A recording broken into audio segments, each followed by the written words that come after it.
having the man himself in studio right now. Guys, I'm super excited. He looks good, by the way. Super good. But let me just let you guys blend in and probably hear his voice. Hi, Hi, Henry. hi. Hey, man, we've been waiting for you. Like, it's been a minute. Oh, I'm here now. Okay, well, this particular song, love the vibes, love the feel. Yeah. Let's just jump to it and talk about Nina Jani. Yeah, it's actually my favorite song. Your favorite song? Yeah. Oh, finally, you're the first artist who has a favorite song. Yeah, Most of it's them say everything is favorite. no, that's my favorite song. It's the song that I did during my time, during my time of maturity as far as music and the industry is concerned. So the earlier music that I did before, around 2012 and 12, 13, okay, before 2017, I think that's the music that I was within my transition as an artist from songwriting and specifically being in the studio to the mainstream airwaves and stage. So I do not consider them as songs that I really did with the experience and maturity. And so this is the first. I think it's the first song together with Border Border that I did within my maturity time in the industry. Yeah. Well, let's talk about it. Who wrote the song, produced the song, and is the song dedicated to anyone? Because you're saying Nina Jani. So could there be a special person you're going to? Yeah, so who wrote the song? So everyone knows Nince Henry as Uganda's #1 songwriter for the last 10 years. Yeah. So definitely he wrote the song himself. I worked with Nissim, the producer, and then so it's basically not. It's I my creative my creativity does not really get specific sometimes and I don't create pieces specifically directed to people. I create metaphors and I just say, okay, let me. Like when I did Cinderella. Yes. Yeah, it's a story. It's a storyline song, and then you create that storyline within your mind. You just sing. You sing it. It's not really like from experience or like no. I don't think I've done any song out of experience or like being directed towards someone. No. Okay. So I just composed the song. Yeah. Interesting. Well, you said writing music for close to 10 years. Yeah. So that means you've been in the music industry for 10 good years. Yeah. I came in at 2010, I think. 2010. So I broke through into the mainstream industry as a songwriter. And so when I broke through as a songwriter, it took me like I think 3 years. Then I came on stage. So from studio to the stage, the song that ushered me to the stage was Cinderella. Yeah. So but since I'm yeah. actually madly in love with that song, Cinderella. Oh, It's one of my thank you. favorites. This could be yours, but to me, Cinderella is one of my favorites. Thank So, you. you have written for so many artists, right? In particular, who have been your favorites and probably who have been the hardest to work with? I don't have favorites and hard ones. It's all about me, how to challenge myself every time I meet a new artist. So there's no artist that is hard or easy, or it's about me. It's just me. How easy it's been to me, for me to complete this project, or how not easy it's been for me to complete the other one. So it's all about me. It's not about the other person. Okay. So ever since you switched from being a writer to being a real mainstream artist, like putting yourself out there, stepping on stage, doing your own music, have you taken time to write for anybody else, or now you're trying to concentrate just I did not actually on Nince switch. Henry? I never switched. I simply came onto the stage, but I stayed in the studio as well. Nice. So I have continued making music for the other artists as well. as making music for myself, for my own catalog. So yeah, I've never switched. I'm Nince Henry, the writer, and you're still the writer. So still, artists know where to go for good music. Yeah. Well, the pandemic has been here. Things have changed. A lot has changed. Everything has turned out to be the new normal now. So, what is Nince Henry doing with himself through this entire period? If you're not in studio or doing music, what other creative thing are you doing? I think to me it's just music. It's just music. I don't want to. I don't like it when people regard talent as inadequate for people to thrive, exist, and you understand. So all the time there seems to be this question of what else do you do alongside music? Why is there supposed to be anything alongside music? But do you think music is inadequate to satisfy my life and make me feel enough? There's some artists who say they cannot. Man, it's hard. They're doing the music, but apparently in Uganda it's not paying off. That's them. They should find a better way to do it. To me, music is enough. Okay. I know how large my creative faculty is to I can exploit it. To not limit its benefits to just stage. Yeah, music is enough, and I tell you that, and that's my answer to that. So basically, someone could want to be like Miss Henry. You're saying everything is enough for me. Music is enough for me. Yeah. But if someone wanted to try to be in your shoes, or probably just maybe a wannabe, an artist, a young artist who's just jumping into the industry, how would you take them through? How should they handle this scene, or what should they do to stay to where you're saying, music is everything to me? It comes back to you as an individual and how creative you are. There are people who have made a living out of, let's say, for example, home gardens, where people simply construct space where they can grow crops and actually sell crops. And there are people with so much land, and they failed to use it to better their lives. So it all comes back to how creative you are. I make music, and I know how I can use that music. You see, people don't understand music from so many perspectives. They see music simply as an entertainment element. That's very, very shallow. Music is more powerful than anything you would ever think about. Yeah, very, very powerful. You can imagine something that I think it's one thing that I've realized I regard as a stimuli for all emotions of human nature. True. It's like music is a stimuli to all emotions. It's like all negative and positive emotions. Music can influence them. Now, something as powerful as that you can't fail to use it to your advantage, even in the business world. You understand? Interesting. Most people do not really know this, but I'm glad I have you here. But, Nice, do you have any instrument? Do you play any instruments? I play a guitar and a bit of a piano, keyboard. Yeah. Have you ever taken time to do your own production of your own music? Like, you pick a song, you're like, this particular song, I produced it, I started it, it was just me, myself. I am a music producer, director, and songwriter. Wow.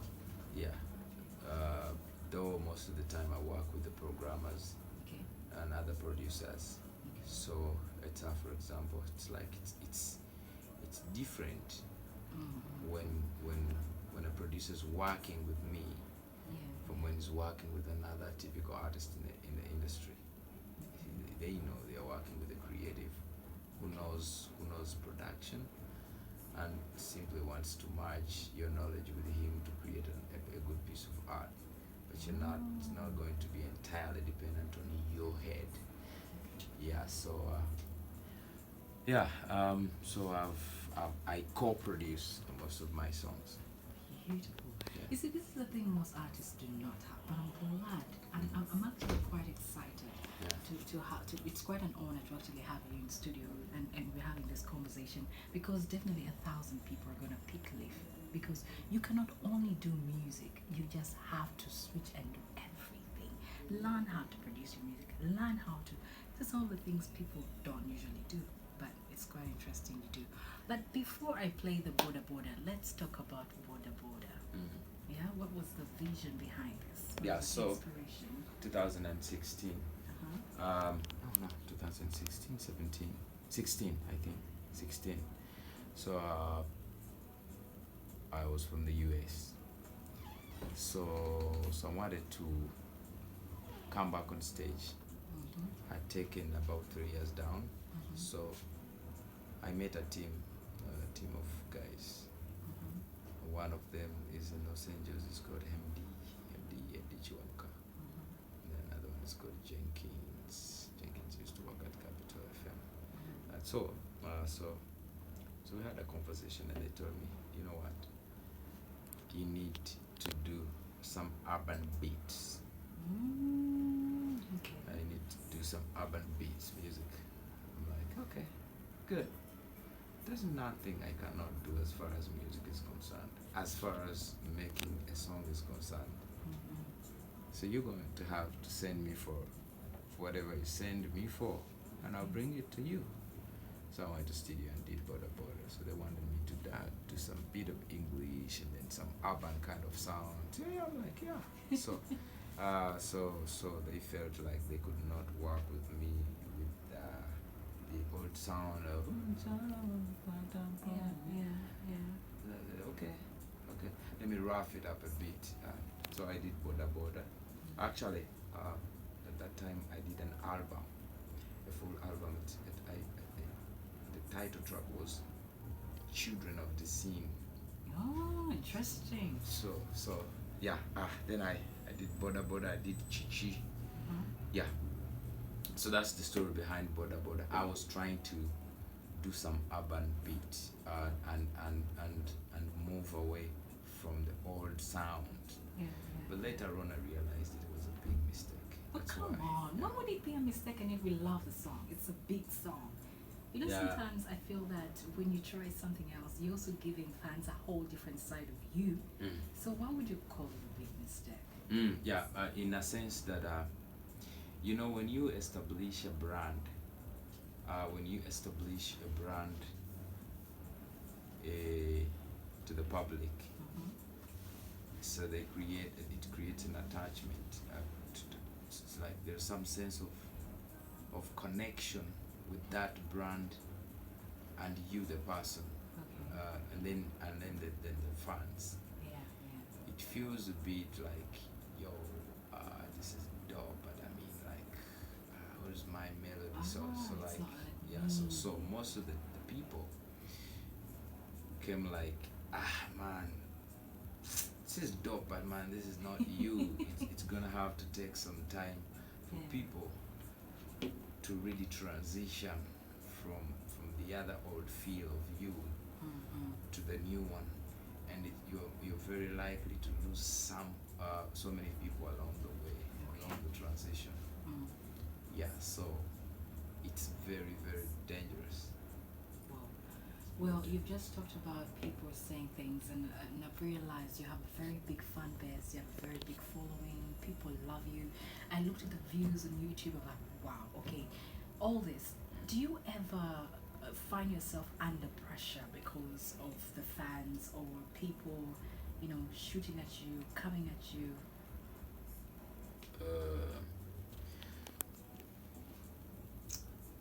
One thing that people don't know about me Mm-hmm. is that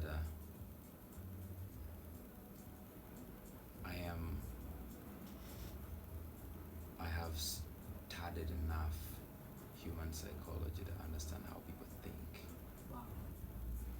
and it has taught me uh, a number of things as far as human character is concerned. So today we are living in an extroverted society. There's social media. We need to learn how to deal with people on social media. The fans are bound to come at you as long as you are the person. You are the person. I don't like using the word famous. No, There's a better word for stardom. that. As long as you're a star. I still don't like using that. I want to use a word like, as long as you are a person okay, let me use a public figure. Okay. People yes, that so many people, that more people in society believe know. They believe they know you, though they literally don't know you. You have to expect that there's no angel in social life. Yes, yes. Yeah, so you can try to understand that. So to me, there's really no pressure at all from people online. Never. Okay, you've talked about being a public figure. Definitely, there could be a few memories of you before you became a public figure and now a public figure. If you would just take us back to memory lane just for a bit, something that you probably wish you could do again, but you cannot do it again because you're now a public figure. What could that be? What could that be? Okay, during my, I don't think there is something that, on a whim you can't think about such a thing. That's something that probably happened in a moment, and you may not recollect all your memories back in a minute and pick one memory that you would say. But I would just say that I thank God that I have so much to regret my past years. I mean, I think I have been a very, very careful person, Okay. even as far as public life is concerned. I'm very careful, and I'm very careful with my words, Okay. even when I'm speaking. So, Did you still jump and get your Rolex? You still got your Rolex guy, probably? yeah, today, for the last, I think, 4 years, Okay. I've tried to be very, very careful of what I eat. I eat very less of wheat and chapati. Okay. But when I feel I want something, I just go. I don't even call up someone to bring to me a Rolex. In case it comes up, I want to eat a Rolex. I just go and buy a Rolex. We actually posted a few questions, and we actually had so many people saying that, by the way, you need to ask Nince if is he more being in Uganda or he relocated to the States? Some people actually, so many fans think that you're not in Uganda. I know that so many people think so. They feel like you moved there. So I've please actually ask gone him. to the US once, Okay. and I was there for just 2 months, Okay. and I came back. Man, So I must say people you're think very I am. good at hiding then. Not really hiding. Mm-hmm. I think you see, with our life, at the moment you're not on air. Yeah. I think what has helped me so much to keep myself more as a private person is that I don't have a proclivity to always respond positively to everyone who wants to sit in front of me and ask me questions as an interviewer. So there's a proclivity among people in the music industry to just simply want to say something about something all the time in camera. And Sometimes I don't feel like have it's that. cheap popularity. I don't do that. So my less tendency for interviews and that I think helps me to keep that kind of privacy. Okay, let's just take a quick one. Let's go ahead and dive into another major big tune of Nince Henry, and the song is called Border Border. And of course, good thing we talked about that one, but let's just enjoy this.